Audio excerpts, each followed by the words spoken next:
Mishnayos. In the quick word, the machlokes is really, if the other word backwards is chelak mamas. Yeah, yeah. Yeah. Okay, so Bikurim, we'll just back up one Mishnah because Bikurim Perek Beis Mishnah Ches, so Koi or Kvi. Some call it Koi, some call it Kvi. It's an animal that's a cross. It's not a cross. It's just a machlokes, whether it's a, maybe it is a cross. I don't know. Whatever. It's either a behemoth, it's either a goat or a deer. A goat is considered a behemoth daka, or it's a deer, which is a chaya. So there are different halachas about deer, about chayas and behemoths. So it's a question of how you treat it. So the Mishnah says, so some ways it's like a chaya, some ways it's like a behemoth, in some ways it's like both. And then there's some things that it's not comparable, not to behemoth, not to chaya. It's like a human nowadays that have no idea whether they're male, female, both, this, that. So this animal had this identity crisis already way before. So the next bunch of Mishnayos go through exactly all the options. There's 4 options. So ketzat shava l'chaya. How is a koi like a chaya? So damai ton kisud kedam chaya. One of the differences between a chaya and a behemoth is that when you shech the behemoth, the blood does not need to be covered with dirt, but a chaya does.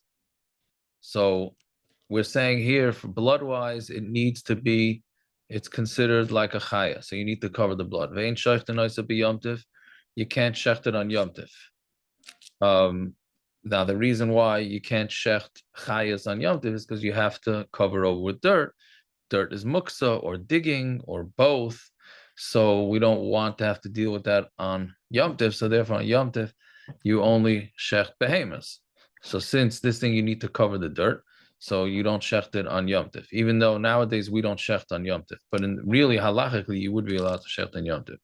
V'im shchatoi, and if you did shecht it on Yom Tiv, ein mechasen asdama, you don't cover over the blood. Let's say somebody by mistake did shecht his koi, right? So he shouldn't cover over. No, sir. Now, what do you cover it with? So you take ashes. You take ashes from your oven, and then you cover it with that. The chalboy, it's fats. Metame betumas nevela kachaya. The fats are metama nevela like a chaya. Right? Fats is what you're not allowed to eat from the animal, and a chaya is worse because the chaylev, the fats of a behema, is tahar. Meaning you're not allowed to eat the fats of either one, but the fats of a behema is tar. The fats of a chaya is not tar; it's tameh. So we look at it like for the fats are also considered like a chaya, but the tumasa is suffix. But the tuma is a suffix because lemaisa we don't know, right? So since we don't know, we look at it like a suffix tuma. They ain't paid by peter chamor, and you can't be paid the peter chamor. As I'm sure everybody's seen the pictures. When you pay the chamor for a sheep. So you for that a koi is you can't be paid it, right? Fine. Okay, so that's Mishnah Test. Mishnah Yud. Ketzad shavala behema. How is a koi like a behema? Again, Mishnah Test was how it's like a chaya. Mishnah Yud is how it's like a behema. Chelbay aser kechela behema, which is what we said. The chelev is aser like the chelev of a behema, right? Ve'ein chayav and olav kares, and you're not chayav kares. The chelev of a chaya, you chayav kares. I'm sorry. Yeah. Is that so? I'm sorry. No, chelev a koi.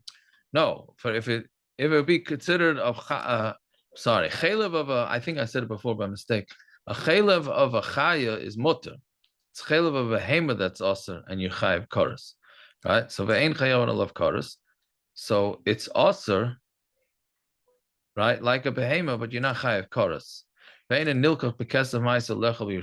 you can't buy a koi to eat with meiser money in Yerushalayim, right? Meaning the same way you're not allowed to buy a behemoth from meiser sheni. Meiser sheni is the fruits that you have to bring up to Yerushalayim, or you take money and you pay the money and you bring it up to Yerushalayim. So that you're not supposed to buy a behemoth with that. So in that way, you can't buy a koi either to eat. And you're mechuyev to give the front leg and the cheeks and the stomach to the kohen, like a behemoth. Eliezer Poiter, Eliezer says he is potter. You don't have to give it to the kohen. We've had this concept before. Anytime you have a suffix, whether something has to be given to the kohen, so that means the kohen kataina that it belongs to him. But we know that anytime you have a suffix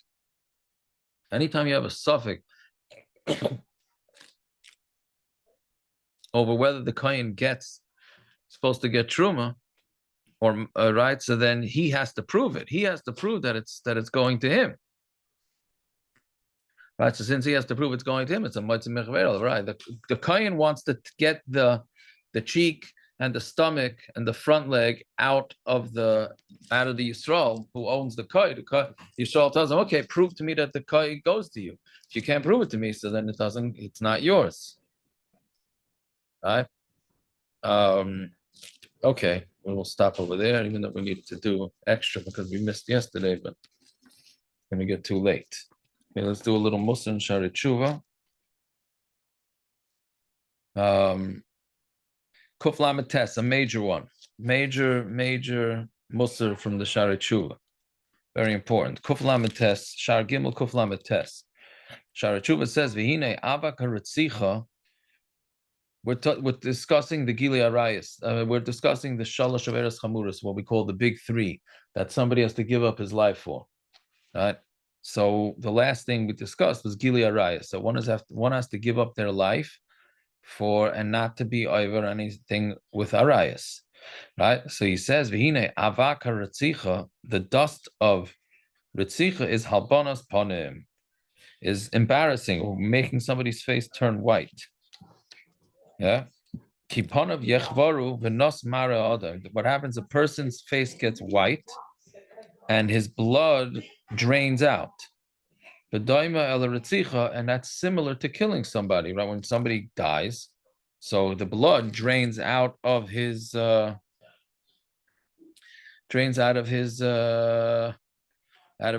So the same thing. If somebody becomes embarrassed, so his blood drains from him too. And that's what they said in the Gemara Bava Metzia. Pashenis kitzar halbona mar mimoves. The pain, right? The pain of being embarrassed is meaning it's worse than death. Now I don't know what he means. Why? I mean, the first one he's saying, well, you can understand what it means, right? That the blood flows out of his face, so that's like the equivalent of the blood leaving his body. That's a way of killing. But here he just says that it's the pain of having a white face is worse than death. I'm not sure why that is. I mean, I understand the concept, but I don't know if it has to do with the white face. Maybe there's pain involved with that. Al-Kain Amru Zechonam Lebracha. In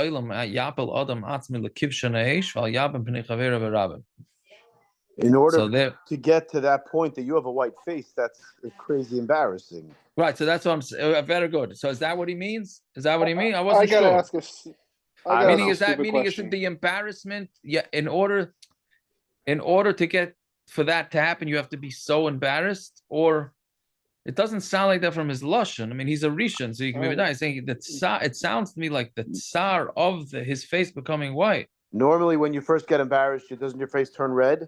So right, if your face is, the opposite. If your face is going to get to be the point where it's white, that's going to be like so much more embarrassing.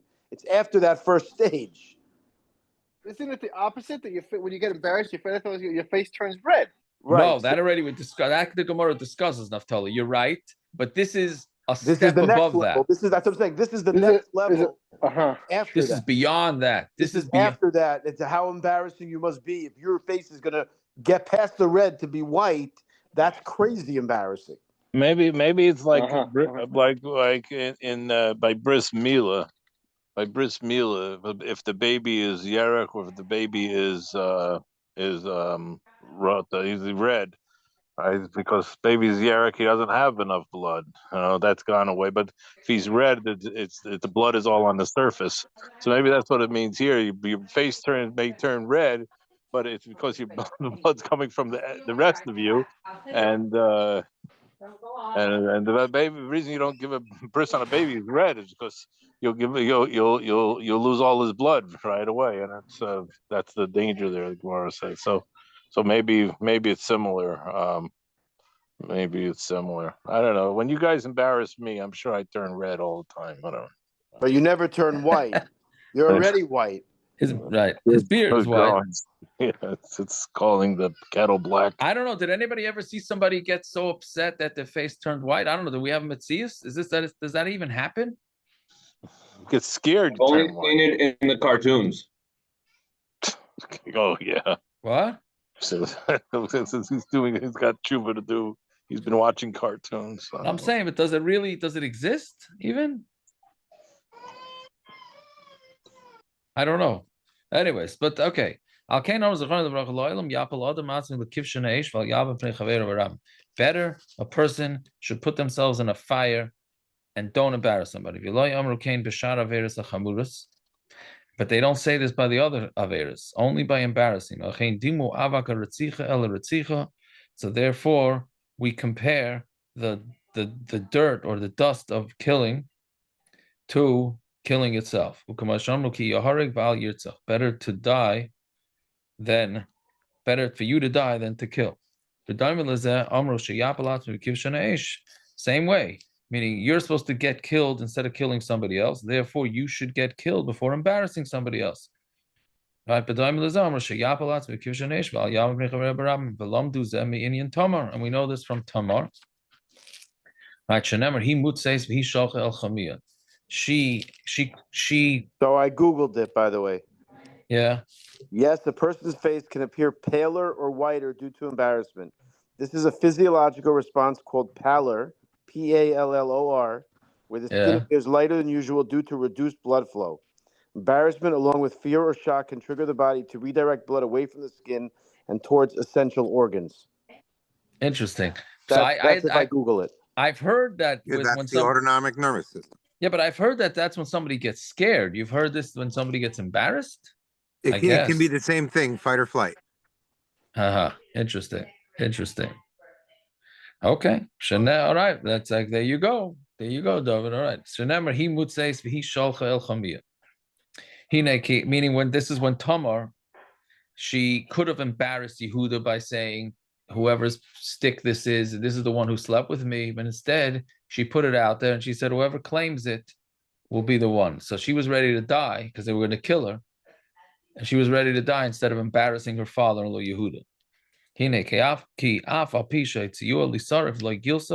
Even though they were taking her out to kill her, to burn her, like Gilsa, she didn't reveal it. That she didn't want to be Megala, that she got pregnant from Yehuda. She did not want to embarrass him. So that's how we know that if you embarrass somebody, it's like Ritzicha. People get very down from this because, inevitably people, sometimes we embarrass others. Right? But the Rambam says that this means only, the Rambam says this means if you do it constantly. If it was a one-time deal, then you don't have to worry. You have to worry. It's not a good thing. But you don't have to think that you're not gonna go to Olam Haba because of this.